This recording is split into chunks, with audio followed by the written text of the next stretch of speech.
Hi dear viewers, welcome to Display Repair. So you've concluded that the starter on your car is bad and yet want to replace it. But you're not sure, should you? And is it a very hard job to do? You've asked people, you've heard things, you watched on the internet and so on, but you're not really sure, should you or should you not do the job? Well, hopefully this video will help you make a good decision and do the right thing. So stay tuned.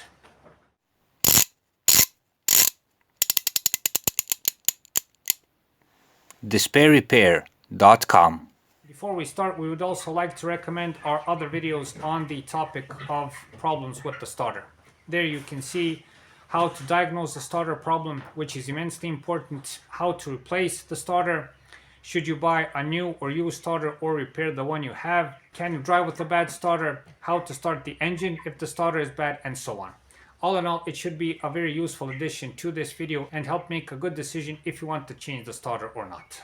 Now, to first answer the question, is changing a starter an easy job? Yes. In my opinion, it is one of the easiest jobs that you can do around the car, provided you have accessibility to the starter. Which brings me to the key point of this video and the most important information you can get when doing this. First, make an assessment of what you're supposed to do. Changing the starter on its own consists of, and we've showed this in previous videos, in most cases of disconnecting first the minus battery clamp, then disconnecting the connections on the starter solenoid, so taking off the connection from the battery, the main thick cable, the smaller one, which is simple connector, or is held by a smaller nut. After this, you have, in most cases, 3 screws that hold the starter to the transmission housing, and you can eventually have a bracket on the back side of the starter, if it's a bigger starter, that holds it additionally into place. And that's it. You take it out, insert the new one in, and do everything in reverse order, and that's it.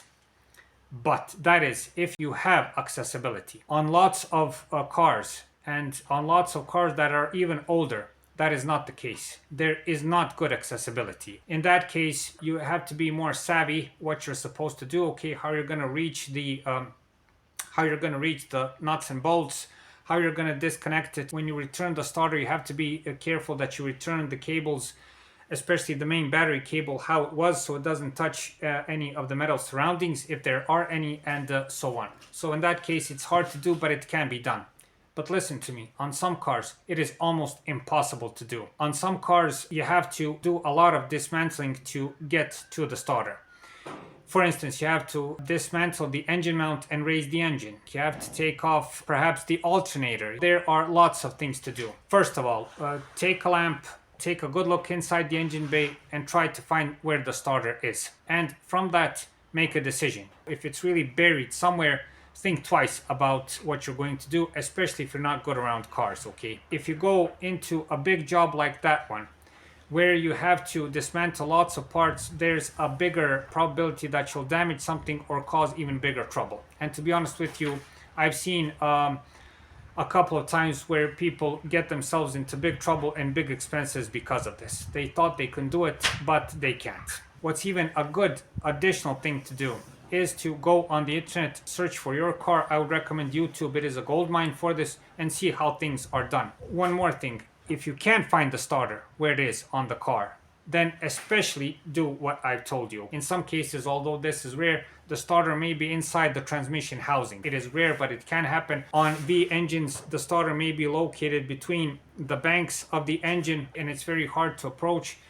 Especially in these cases, take an extra look at what you're supposed to do. Usually when you start these kinds of jobs where you don't know where the starter is, how you're going to approach it, usually it's a one-way ticket, okay? So the deeper you go, the bigger trouble you get yourself in. So be very aware of this. So dear viewers, for the end of this video, make a good assessment and then do the repair. Replacing the starter is the easy part. In lots of cars, getting to the starter and returning everything in good order is the hardest part to do. If it means anything to you, I've seen that even professional mechanics get a nervous breakdown when they have to do a starter replacement for lots of cars. And these people do this job for their living, and they're very experienced, very good mechanics, and they don't even like to do jobs like these if they are overcomplicated, you know. And sometimes know this also, some mechanics have developed shortcuts for these kinds of jobs, so instead of dismantling all of those things, they have found another approach to replace the starter, and they can do it much easier and with much less dismantling than you would. All in all, when it comes to a car where the starter replacement is complicated, I would advise to find a good dealership and find a good mechanic that